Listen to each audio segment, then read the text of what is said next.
Ctenopoma acutiroste. That's the fish name? Leopard bushfish. Bushfish. You can see that this whole central structure is coming out in one piece. This is what we are building today. Challenge of the day. Please tell me the name of the fish that we are going to use in this layout, the Latin name. Latin name, I don't know it. I'm gonna tell you guys, it's the... I don't remember it.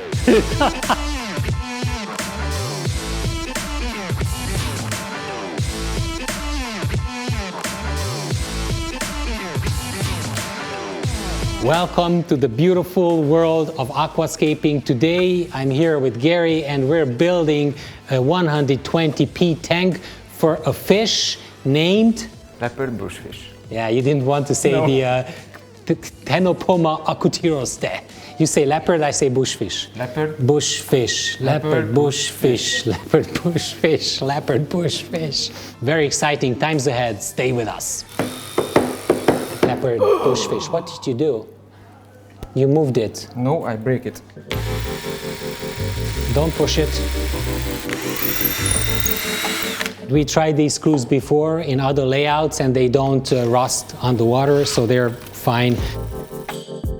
I found one piece and you can see this central piece, this small branch from here to here.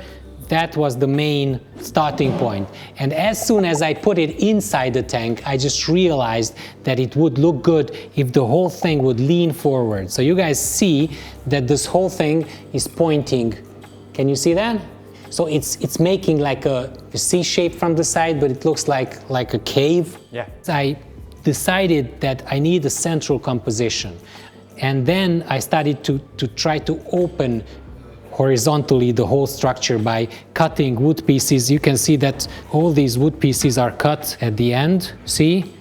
And we drilled 2 holes in each, and that's how we fastened it to the main one. And we used the Imper super glue to glue the main wood piece onto a petrified wood stone. Some plants will grow behind it, and below it, hopefully, I will only have some epiphyte plants, and the bushfish will probably hide in between the branches, so we're not going to see them a lot. In general, I would say that you cannot find the hardscape in nature or at Green Aqua. We ship to most European countries and we can have a hardscape selection service for you, so you can actually receive photos of our colleagues assembling a hardscape for you. So you cannot find the hardscape in one piece. So you usually have to use multiple pieces to put them together like a puzzle, and in order to, accomplish your concept, your layout concept. This is touching the glass, but you can move it during maintenance, so it's not a problem. If the whole layout is hugging you, that's like a welcoming sign. Welcome to the beautiful world of aquascaping. Do we need more details with the wood? I think the wood, the centerpiece, it has a lot of very small detail here. It looks very approachable, it looks very symmetrical, it looks very calm. So this whole thing is supposed to radiate calmness. No, somehow I cannot use this. Let me see what Gary found for me. So what kind of other fish can we use with bushfish? Well, it's a kind of a biotope thing. You can use the Congo tetras. Congo tetras and bushfish go together really cool. So I'm really looking forward to see how these two guys are interacting. The bushfish, these guys are predators, so they will eat everything that fits in their mouth. They're actually the labyrinth gill type of fish like bettas and like gouramis. So they are going to swim up to the surface for air. I'd already told you that they're hiding a lot, so we're not going to see them a lot. Let's just pour in the soil. We are using the ADA substrate system, the ADA Power Sand Advanced. The substrate system is also helping with the filtration, which in our case is an Eheim 2080. It's a 1,200 liters per hour, so it's perfect. So 6-time turnover for a 245 liter tank is just the perfect one.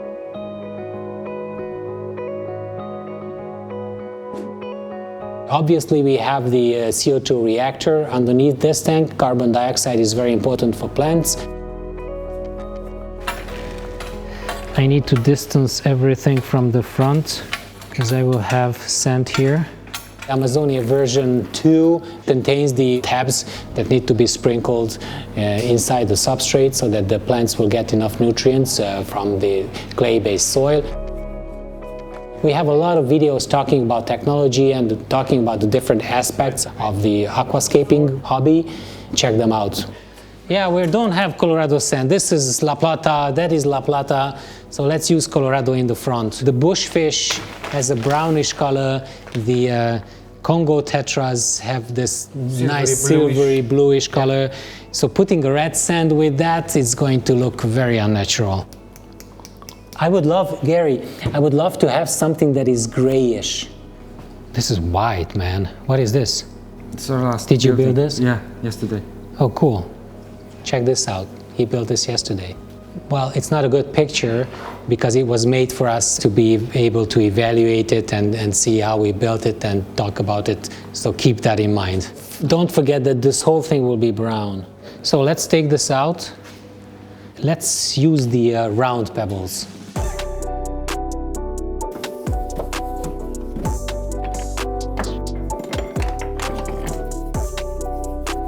Wild rhino stones would go better. Again, the color of these fish, I'm not thinking of the bushfish, I'm thinking of the Congo tetras. I selected the Wio Rocket, which is rockety. I like sand because if you don't have sand, it's going to be a very thick layer of soil, clay-based soil here, and it takes away from the finesse, the height of the layout.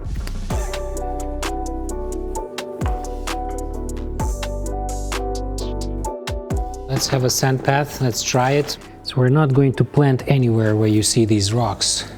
That's the idea, to have like a flat, empty space.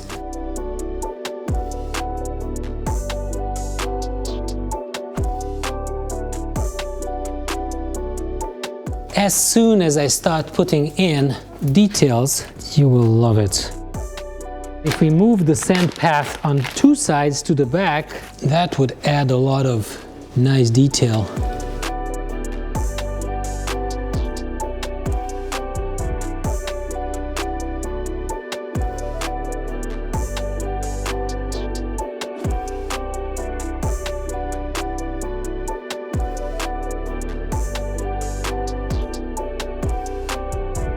Ladies and gentlemen, this is the beginning of planting. I want to keep a lot of sand and stone visible, not covered.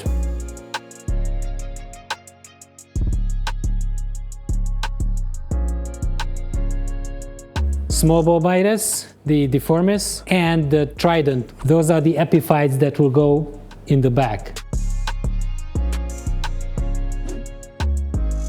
I will start planting below the tree first. Under this whole bush, where the bushfish will live, will come the Brasiliensis.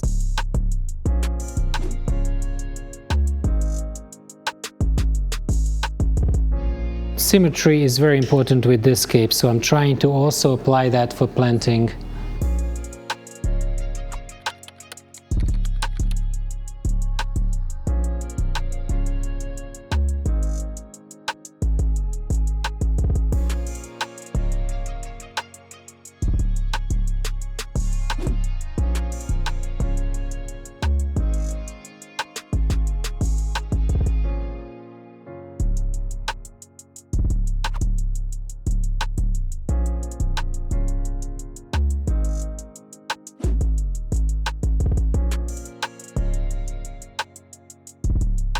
Luis Cardozo is a nurse.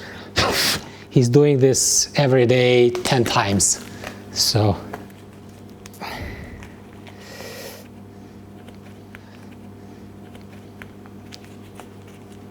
I'm not a nurse. This Anubias here is just not stable. This needs to be glued there.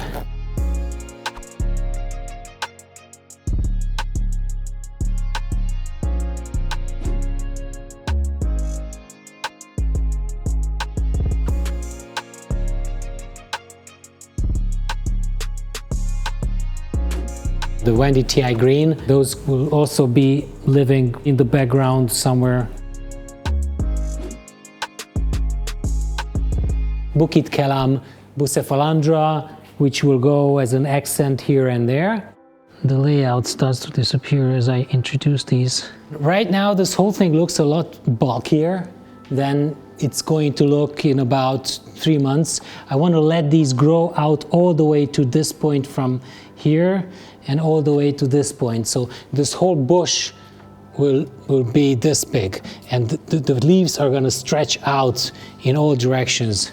I have the Eleocharis pusilla. I need softer plants along the mosses, and those are the softer plants that will add a lot of finesse to the scape. This guy needs to add a lot of nice detail and softness to the foreground.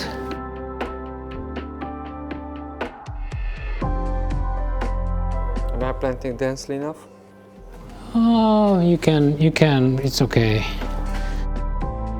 I have 2 types of Cryptoparva. The normal ones will go under the tree here and there, and the smaller ones will be added as accent everywhere else. Do you want to use the flame moss here? Yes, good idea. Absolutely.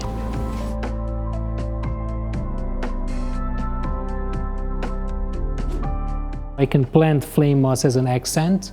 Now we learned from Luis that flame moss can be planted.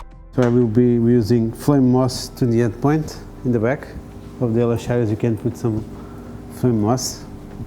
Plant it. Yeah, put it in the soil. Okay. Yeah, it will grow. I've never seen anyone planting moss. Also accent the Hydrocotyle verticillata. This guy looks good alone, but if you put it in a bunch like that, it has a different impact. I have this small Anubias that I forgot about.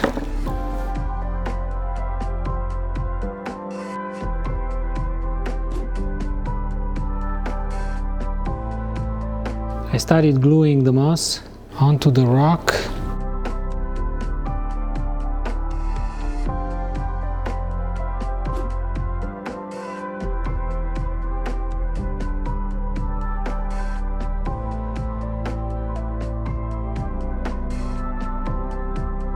We are ready with the Bushfish Congo Tetra Central Composition Zen style layout at Green Aqua, the newest addition to the gallery. Let me tell you one more thing about how these bushfish are hunting. They are imitating leaves in a vertical, so the fish stands in a vertical position, and then it opens the mouth, creates a vacuum, and sucks in the prey. You guys will see how this whole thing looks in about 2-3 weeks. Stay with us for the next week. Thank you for watching us. I hope you like the scape. Goodbye.